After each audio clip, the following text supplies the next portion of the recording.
The rich boy was drowning and everyone just watched. Imani Washington saw him sink, 12 years old, terrified, silent. 50 people stood frozen. 3 teenagers laughed. She didn't think so. She dove. Her only interview blazer. Her mother's job is on the line. The rule? Staff children stay invisible. None of it mattered. Underwater, she grabbed him, pulled him up. He coughed, gasped, and lived. His father, the billionaire, stared at her like she'd done the impossible. "You saved my son." Then security arrived. She was near him before he fell. 3 witnesses say she pushed him. The phones that recorded nothing now became evidence. The crowd that did nothing now had opinions. And Imani, the girl who'd just rescued a child, was about to be arrested for trying to kill him. What happened next would change everything. 12 hours earlier, Imani's alarm went off at 5:47 a.m., 13 minutes before her mother's, just enough time to start Caleb's morning routine. Their apartment was small but immaculate. 2 bedrooms, patched linoleum, furniture held together by hope. Sharon Washington worked 2 jobs to keep it that way. Dignity didn't cost money. Caleb sat at the kitchen table arranging his cereal by color. 10 years old, autistic, mostly non-verbal. But when he was happy, he hummed. This morning, he hummed. "Good morning, baby." Imani kissed his head and set down his tablet. 3 years old, scratched screen, but it helped him talk when words wouldn't come. Sharon rushed through in her catering uniform.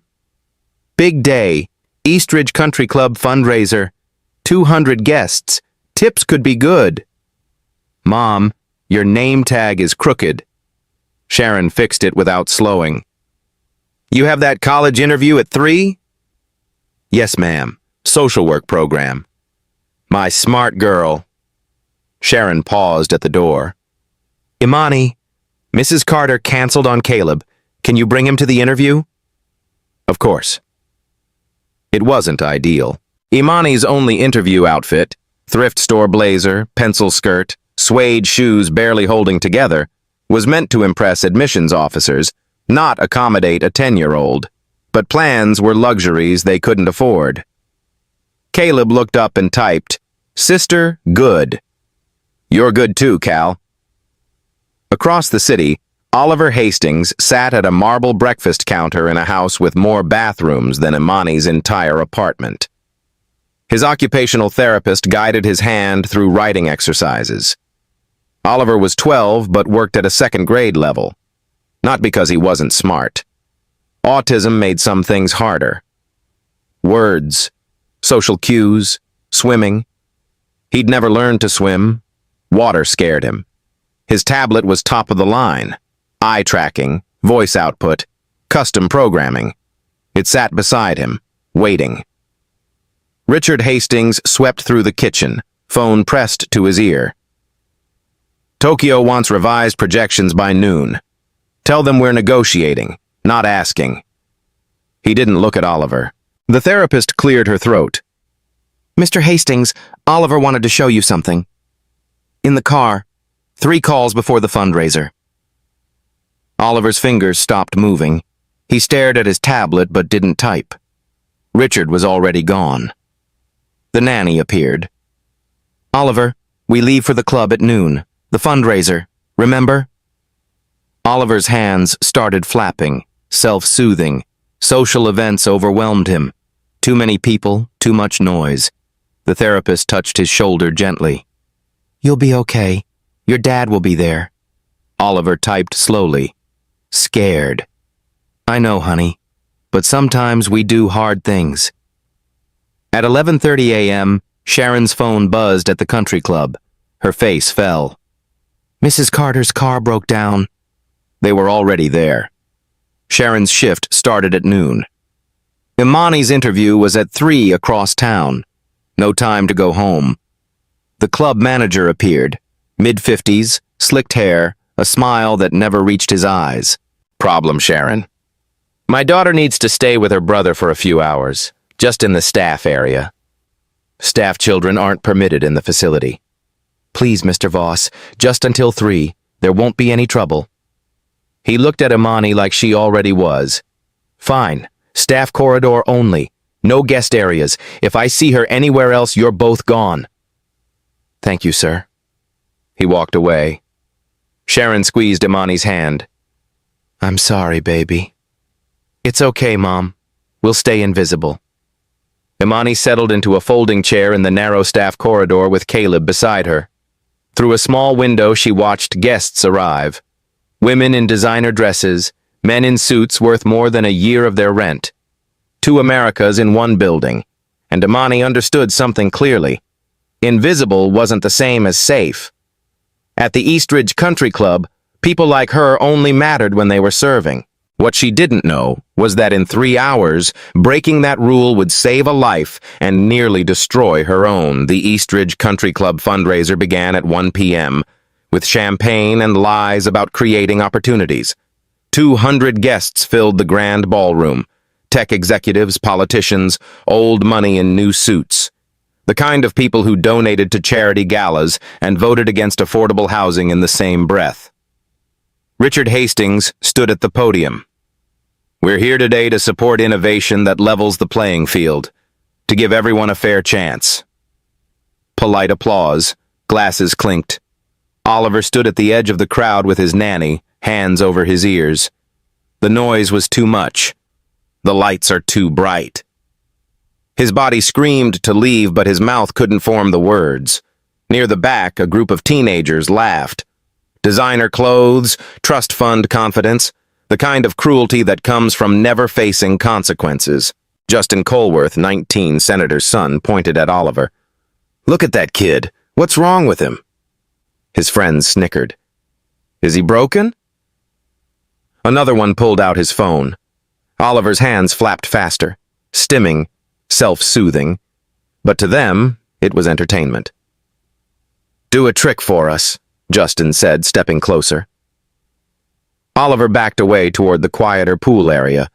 The nanny didn't notice. She was checking her phone. The boys followed. From the staff corridor, Imani saw it through the window. That look on Oliver's face. She knew that look. Caleb wore it when the world became too much and he needed escape. She stood up. Caleb grabbed her sleeve, worried. It's okay, she whispered. Stay here. I just need to check something. She moved down the corridor, staying in the shadows. Technically not in the guest area, technically not breaking the rule, but close enough to watch. Oliver reached the pool terrace. Glass walls, sparkling water, silence. Better. He pulled out his tablet, trying to calm himself. The boys cornered him. Can you even talk? Justin leaned in. Or are you just stupid? Oliver's fingers froze on the screen. I bet he can't even read. One of the friends grabbed the tablet. Oliver pulled it back, protective. It was his voice, the only one he had. Let's see if it floats. Justin snatched the tablet. Oliver reached for it, desperate, silent panic in his eyes. Justin tossed it into the pool. It landed with a splash. Sank. Oliver didn't think. He just reacted. Lunged forward, reached for it, lost his balance, fell into the water. The boys laughed, then stopped laughing. Oliver was sinking. Not splashing, not waving, just sinking.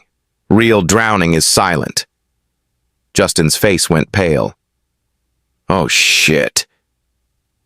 He can't swim, one friend whispered. We should... But they didn't move. They just stood there, frozen, phones out, recording evidence of their own crime. Guests started gathering, 50 people at the pool's edge. Gasps, murmurs. Some pulled out phones to film. No one jumped in. Imani saw it from the corridor window. That specific terror. The way Oliver's body moved underwater. Wrong. Drowning. She ran. Mr. Voss appeared in the hallway. Where do you think you're going? A boy is drowning. That's not your concern. Staff corridor only or you're fired. Imani didn't stop. She burst through the terrace doors. 50 faces turned to stare at her. The poor black girl in the thrift store blazer. Out of place. Breaking the rule. She didn't care. She dove into the pool fully clothed. Cold water shocked her system. Her shoes filled with water. Her blazer pulled her down. But she kicked hard, reached Oliver, grabbed his shirt. He thrashed, panicked. Didn't understand she was helping. She held him tight, the way she'd learned with Caleb. Firm, but gentle. Let him know he was safe. They broke the surface together. Oliver coughed, gasped, lived. Imani pulled him to the edge. Hands reached down. Adult hands. Finally helping now that the danger was over. Richard Hastings shoved through the crowd and dropped to his knees. Oliver. Oliver. Look at me. Oliver clung to his father, shaking, water streaming from his tuxedo shirt. Richard looked up at Imani, soaking wet, mascara running, shivering. You saved him. How did you know he was drowning? No one else saw it. My brother, Imani said quietly. He's like Oliver. I know what drowning looks like. For one moment, Richard's eyes held pure gratitude. Then security arrived, and everything changed. Security arrived in pressed uniforms with clipboards and suspicion. Everyone stay back. We need statements. Richard stood, still holding Oliver. This young woman just saved my son's life. The head of security, Mr. Brennan, barely glanced at Imani. We'll need to understand what happened here. What happened, Richard said slowly, is that my son was drowning, and she was the only person with the courage to help him. Mr. Brennan's jaw tightened. Sir, with respect, she's not authorized to be in this area. Staff children are restricted to... My son was dying. We need to review the footage and get witness statements. Standard protocol. Richard's face darkened, but he nodded. He turned to Imani. Thank you. Truly. What's your name? Imani Washington, sir. Imani. He said it like he was memorizing it. Please, come inside. You're freezing. Mr. Brennan stepped forward. Sir, she'll need to stay for questioning. Then question her somewhere warm. They moved to a private room off the main hall. Leather chairs, oil paintings, the smell of old money. Imani dripped pool water onto Persian rugs worth more than her mother's car. A staff member brought towels. Richard wrapped one around Oliver, who was still shaking, staring at nothing. Richard knelt in front of his son. You're safe now. You're okay. Oliver's hands moved to his tablet. Then he remembered. It was at the bottom of the pool. His face crumpled. We'll get you another one, Richard said quickly. I promise.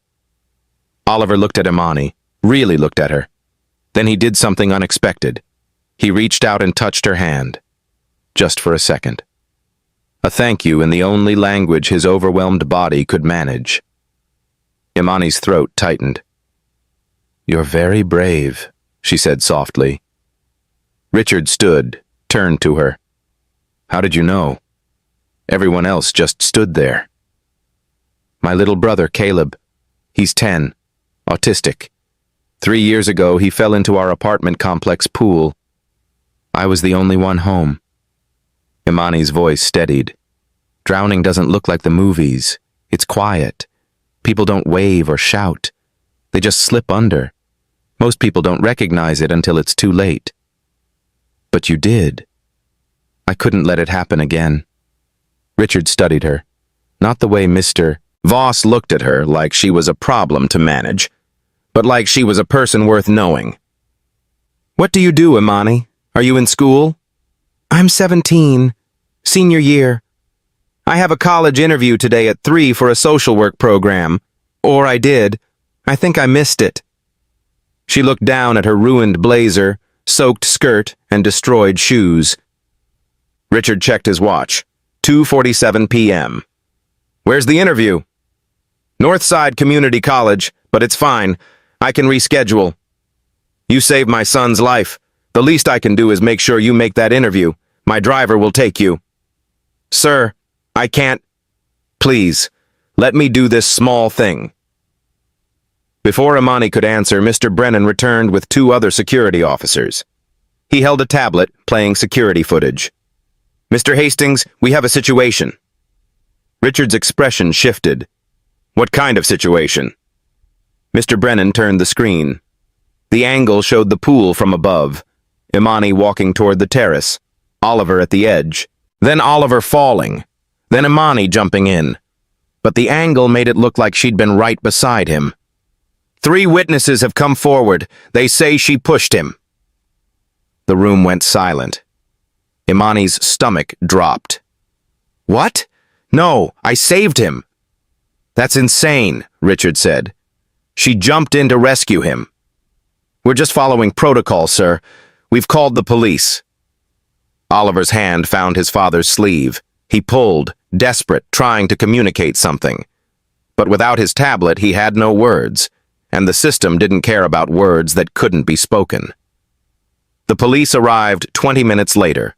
Officer Davis, mid-40s, tired eyes, notepad already out. He listened to Mr. Brennan's summary with the practiced neutrality of someone who'd heard every story twice. So we have 3 witnesses saying she pushed the boy, and security footage showing her in proximity before the incident. This is ridiculous, Richard said. She saved him. I saw it. Sir, with respect, you arrived after the boy was already in the water. The witnesses were there before. Imani sat perfectly still, hands folded, trying not to shake. This couldn't be happening. She'd jumped in to save a child, and now she was being treated like a criminal. Officer Davis turned to her. Miss, I need you to come down to the station for a formal statement. Am I being arrested? Not at this time, but we need to investigate the allegations. Richard stepped forward. She's 17. She doesn't go anywhere without legal representation. Sir, that's her right, but we still need her statement. Then she'll give it with an attorney present. Imani's voice came out small. I can't afford an attorney. Richard looked at her and something shifted in his expression. A decision being made. You won't need to. I'll handle it. Mr. Brennan cleared his throat. Mr. Hastings, perhaps we should discuss this privately. No. There's nothing private about this. My son is alive because of Imani. Whatever she needs, she gets. Officer Davis wrote something down. I'll need contact information. We'll schedule the statement for tomorrow morning. Don't leave the city. He left. The room exhaled. Richard pulled out his phone. Elena Martinez, best attorney in the state. She'll meet us at my office in an hour. Mr. Hastings, I appreciate this, but what? You think I'm going to let them railroad you for saving my son's life? His voice was sharp, but not with her. With the situation. With the injustice already unfolding. Mr. Voss appeared in the doorway. Mr. Hastings, I need to speak with you. They stepped into the hallway. Imani couldn't hear the full conversation, but she caught pieces. Liability concerns, her mother's employment, club policy. Richard's response was clear. If you fire Sharon Washington, I'll pull my membership and make sure every member knows why. Are we understood? Silence. Good. Now get me the full security footage, every camera angle. I want it on my desk in an hour. Mr. Voss left, face tight. Richard returned, looked at Oliver, still sitting quietly, hands moving in small, repetitive patterns. Then at Imani. Come with me, both of you. We're leaving. In the car, a Mercedes that smelled like leather and wealth, Oliver sat between Imani and Richard in the back seat. The driver navigated city traffic in silence. Richard finally spoke. Tell me about Caleb. Imani hesitated, then decided honesty was all she had left. He's 10. Non-verbal most of the time. He has a tablet like Oliver's, but it's old. Basic. We can't afford the fancy ones with all the features, but it helps him tell us what he needs. What does he need most? The same thing every kid needs, to be seen. to be heard, to matter. She paused. It's hard when the world doesn't make space for kids like him. Schools don't have enough support. Therapy is expensive, and people stare like he's broken instead of just different. Richard glanced at Oliver. I know what you mean. Do you?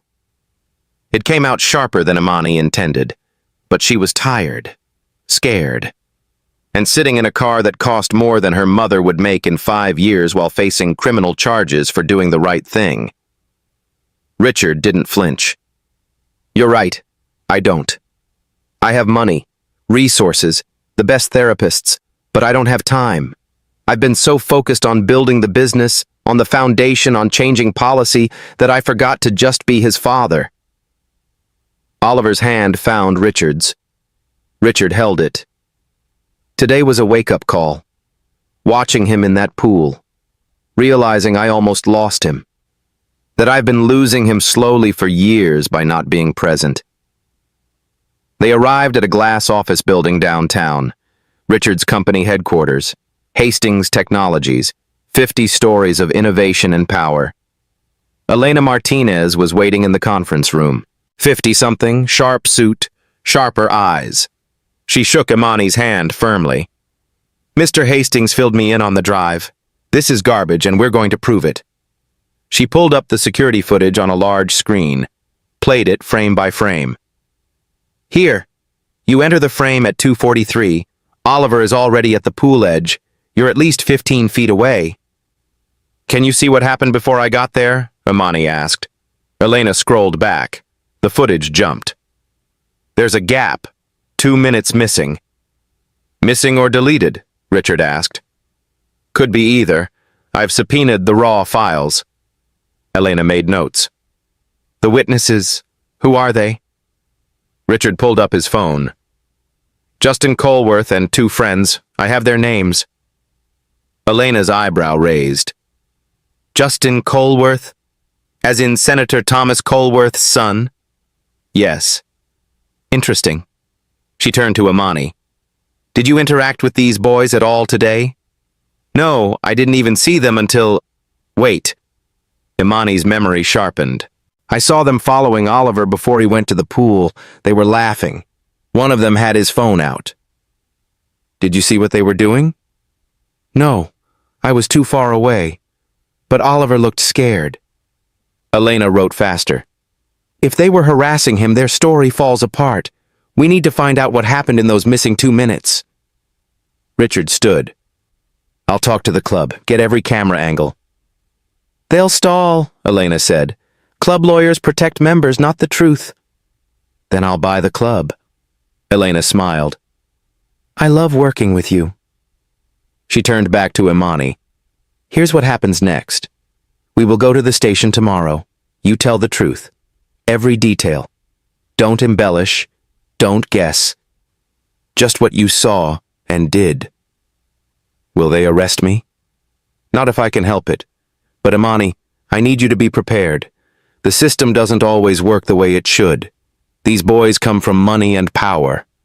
You don't. I know. But you have something they don't. What's that? The truth. And me. Richard walked Imani to the elevator. I meant what I said. Whatever you need. Lawyer fees, college recommendations, anything. Why? Imani asked quietly.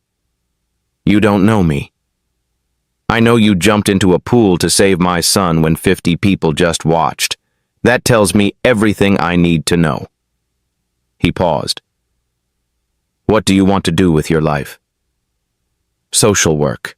I want to help families like mine, families with kids like Caleb who fall through the cracks because the system isn't built for them. Richard nodded slowly. The Hastings Foundation funds autism services, research, therapy programs, family support. We're always looking for people who understand the real need. When this is over, if you're interested, there's a summer internship with your name on it. If this is over. When, Richard corrected. I don't lose, Imani, and neither will you. The elevator doors opened. As Imani stepped in, Richard called out, One more thing. Your college interview. I'll call them, explain what happened. Make sure you get another chance. The doors closed. Imani leaned against the elevator wall and finally let herself cry. That evening, Sharon Washington came home to find her daughter sitting at the kitchen table, staring at nothing. "Baby, what happened?" Imani told her everything. The drowning, the rescue, the accusations, the police. Sharon's face went through a dozen emotions in seconds: pride, fear, anger, heartbreak. "You saved a child's life and they're treating you like a criminal?" "Mr. Hastings got me a lawyer, a good one. We can't afford... He's paying for everything. He said Oliver's alive because of me." Sharon sat down heavily. "Mr. Voss called me after my shift, said I'm fired. Liability issues." Imani's chest tightened.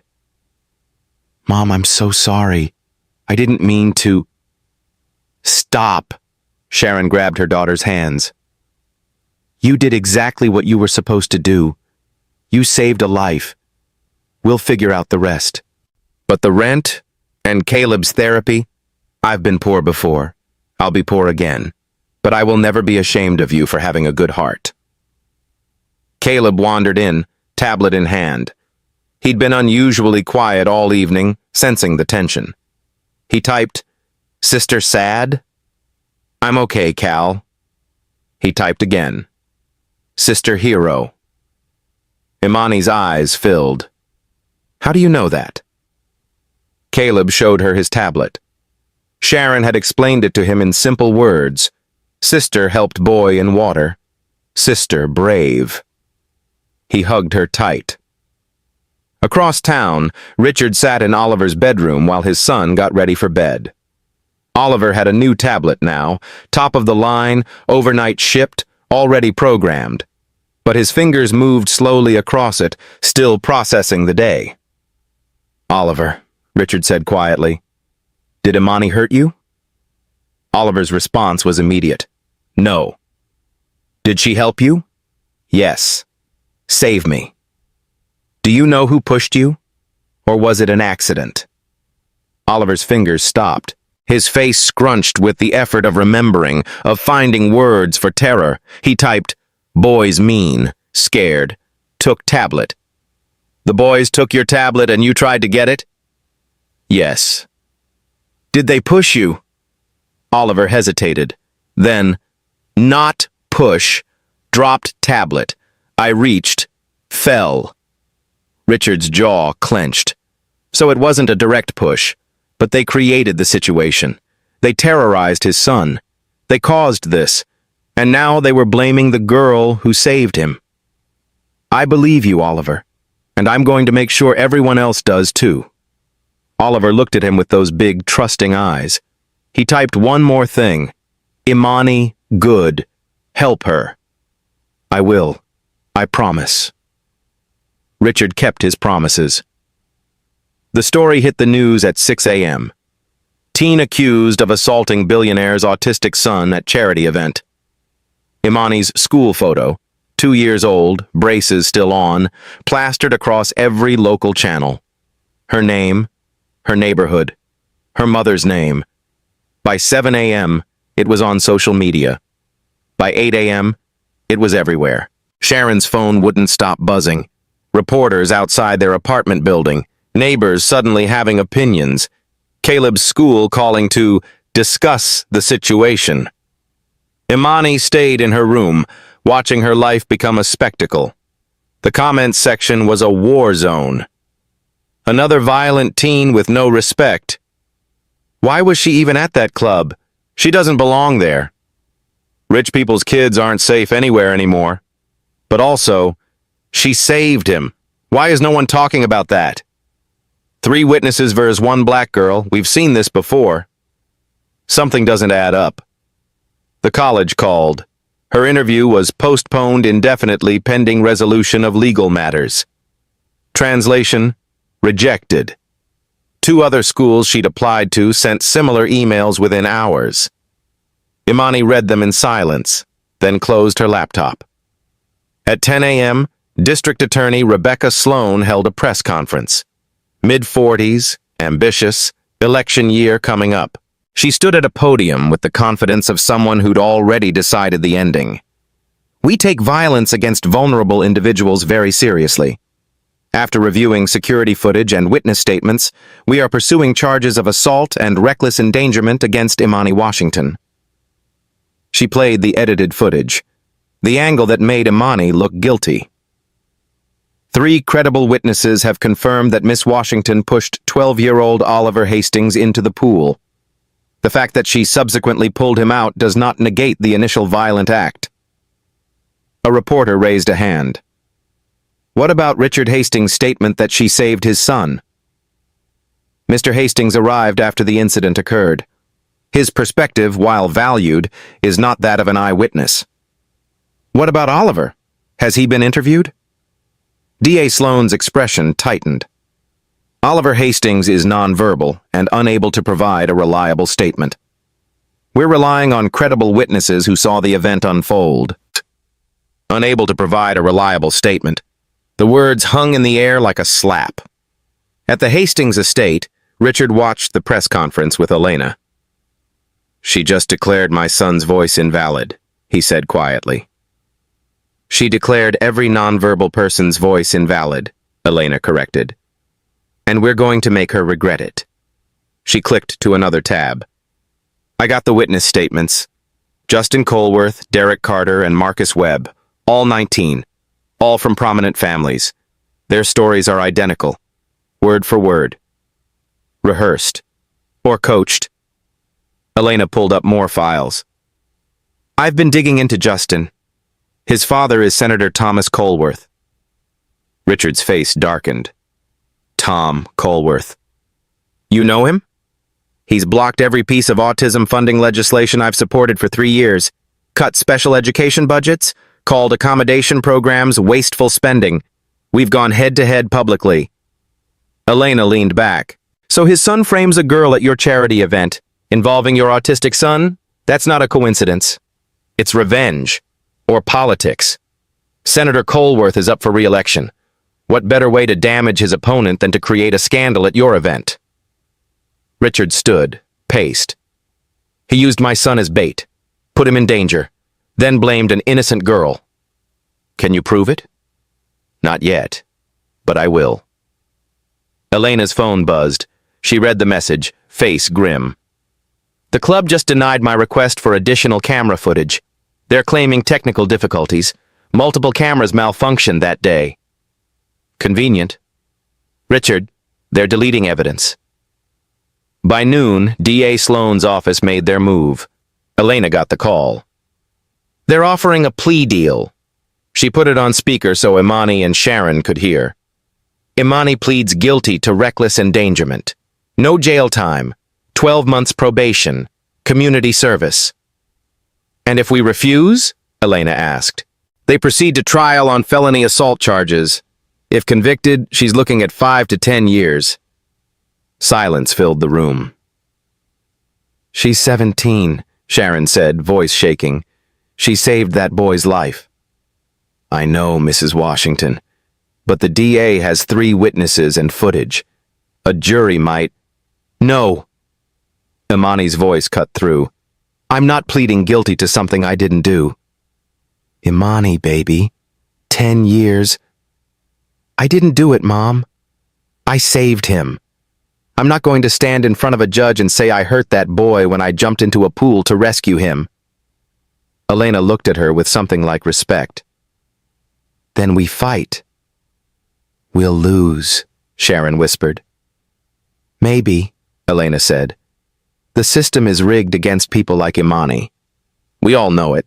3 wealthy white witnesses against 1 black girl from the poor side of town? The odds are terrible. Then why fight? Sharon asked. Richard, who'd been quiet until now, spoke. Because fairness isn't what's legal. It's what's right. He turned to Imani. I'm not going to lie to you. This is going to get worse before it gets better. The media will tear you apart. People will assume you're guilty because of where you're from, what you look like, what you don't have. The system will try to force you to accept a punishment for a crime you didn't commit. I know, But you're not alone. I have resources, investigators, the best legal team money can buy. And I have something they don't. What? My son. Oliver knows what happened. He can't speak with his voice, but he can speak. And I'm going to make sure the world listens. Imani's eyes filled with tears. What if they don't? What if his voice doesn't count? Then we make it count. Richard's voice was steel. I've spent 10 years building a foundation to support people like Oliver, to advocate for their rights, their dignity, their voices. If the DA thinks my son doesn't deserve to be heard, she just declared war on everything I've built. He looked at Elena. Reject the plea. We're going public.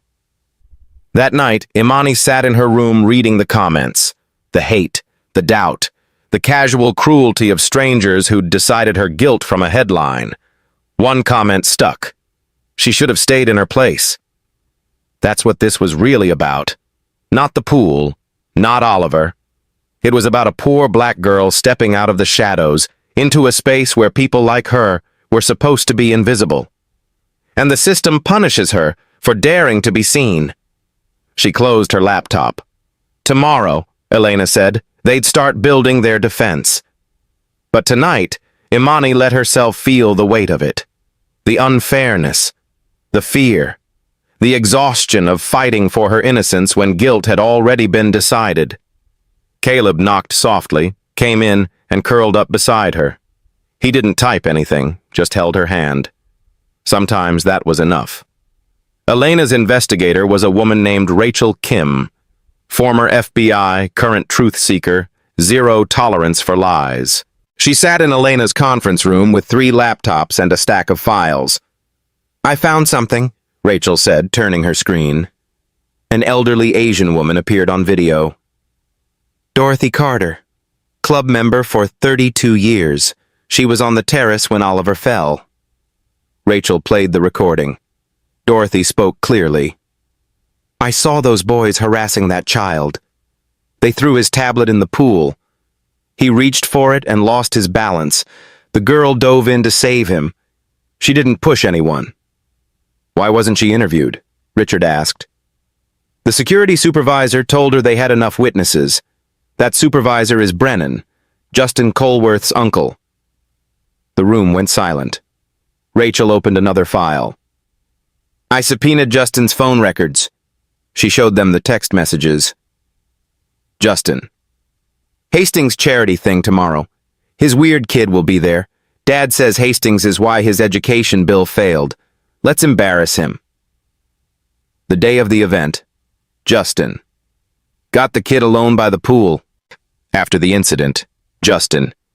Shit, the kid can't swim, he's drowning. Derek. We're screwed. Justin. Delete the video. Say the girl pushed him. Her word against ours.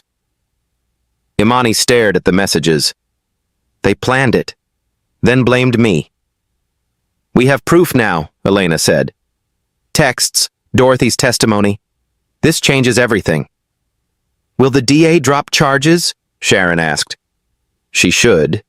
But admitting she's wrong in an election year? Elena shook her head. We need to force her hand. Richard stood. We go public. Press conference. Show everyone the truth. Risky, Rachel warned. Could compromise the case. There won't be a case once people see this. Richard turned to Imani. But we need one more thing. Oliver's voice. An hour later, Richard's home office. Oliver sat with his tablet, nervous. You don't have to do this, Richard said gently. But if you want to help Imani, this is how. Oliver typed, want to help. Richard pressed a record on the camera. Oliver, what happened at the pool? Oliver's fingers moved. The tablet spoke. Boys were mean. Took my tablet, threw it in water. I tried to get it. I fell. Couldn't breathe. Did Imani push you? No. Imani saved me. She's brave. Did the boys push you?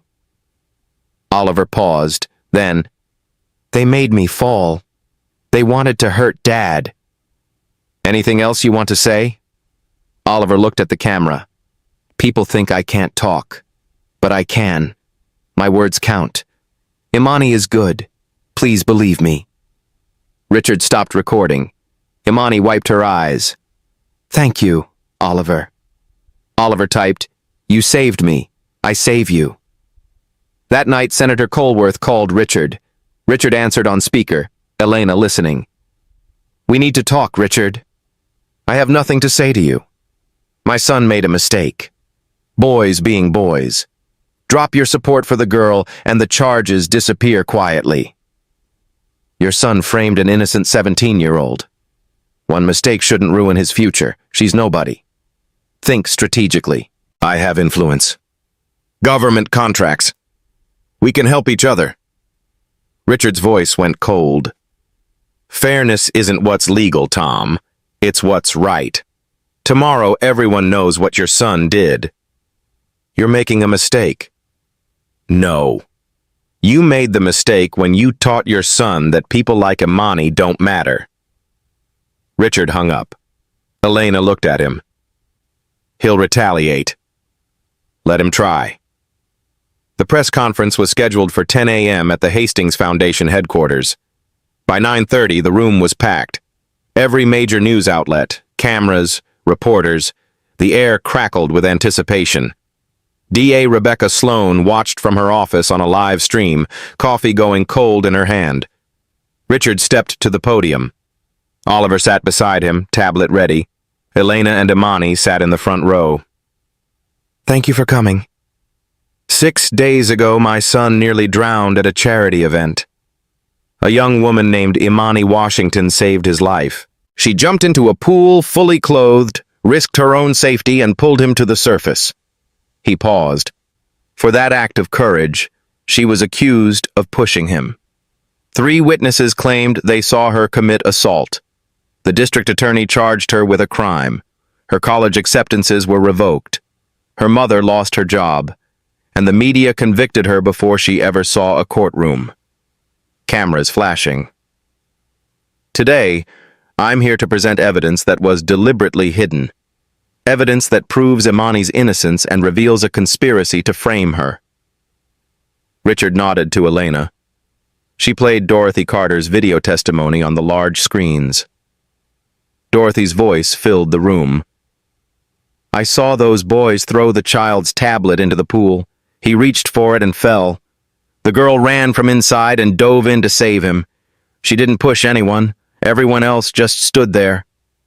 Murmurs rippled through the crowd. Mrs. Carter is a 32-year club member, Richard continued. Security never interviewed her. The supervisor who ignored her testimony is the uncle of one of the accusers. More murmurs, reporters typing frantically. Elena displayed the next evidence. Text messages from Justin Colworth, obtained through legal subpoena. The messages appeared on screen. Justin. Let's embarrass Hastings. Dad says he's the reason his education bill failed. Justin. Got the kid alone by the pool. Justin. Delete the video, say the girl pushed him. Her word against ours. The room erupted, questions shouted, cameras pivoting. Richard raised his hand for quiet. Justin Colworth and his friends terrorized my son because of a political grudge against me. When their harassment went too far and Oliver fell, they panicked, and they blamed an innocent girl because they thought no one would believe her over them. A reporter stood. Mr. Hastings, have you spoken to Senator Colworth about this? The senator called me last night. He offered to make the charges disappear if I stayed silent. He called Imani nobody. He suggested his son's future mattered more than hers. The room exploded again. Richard waited for silence. But there's one more person who needs to be heard. My son, Oliver Hastings. 12 years old, autistic, non-verbal. The DA said he couldn't provide a reliable statement. She declared his voice invalid. Richard looked at Oliver. Want to show them you have a voice? Oliver nodded. Richard played the video. Oliver's face filled the screens. His tablet's voice spoke his words. Boys were mean. Took my tablet. Threw it in water. I tried to get it. I fell. Couldn't breathe. The room was absolutely silent. Imani saved me. She's brave. Some reporters had tears in their eyes. People think I can't talk, but I can. My words count. Imani is good. Please believe me. The video ended. For 5 seconds, no one moved. Then someone started clapping, then another. Then the entire room stood and applauded. Richard's voice was thick. My son's voice is as valid as anyone's in this room. He told you the truth. Dorothy told you the truth. The evidence tells you the truth. He looked directly at the camera. District Attorney Sloan, you have a choice.